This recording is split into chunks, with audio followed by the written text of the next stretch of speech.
नेमका उद्देश काय? बेसिकली आम्ही हे 15 मुलं ही जी सिलेक्ट केली अख्ख्या पूर्ण टीम मधून आमच्या वसई फायर ब्रिगेड मधून, त्याचं विशेष असं होतं की आपले जे माननीय कमिशनर साहेब आहेत त्यांच्या आदेशानुसार आपण ह्या मुलांना ट्रेनिंगला पाठवलं. उद्देश असा आहे की येणारा जो पावसाळा आहे त्याच्यामध्ये वसई विरार शहरामध्ये मागचा अनुभव घेतला मागच्या वर्षीचा, तर बऱ्याच प्रमाणात आपल्याकडे पाणी साठलं होतं. मग अशा वेळी लोकांना रेस्क्यू करण्यासाठी स्पेशल ट्रेनिंग केलेले काही फोर्स आपल्याकडे असेल टास्क फोर्स, तर ती अशा वेळी चांगल्या प्रकारचं काम करते.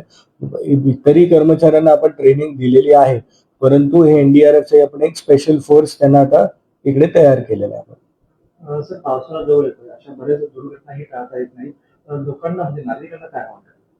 नागरिकांना आव्हान असं करू की आम्ही नेहमी तुम्ही बघितलं की सोशल मीडिया असो किंवा टेलिव्हिजन वरती आपल्याला नेहमी वॉर्निंग्स येतात, अलर्ट्स येतात, पावसाचे अलर्ट्स येतात, गाड्या बंद अलर्ट होतात. त्यावेळी त्या अलर्ट मध्ये अनेक सूचना दिल्या जातात. त्या सूचनाचं त्यांनी पालन करणं गरजेचं आहे.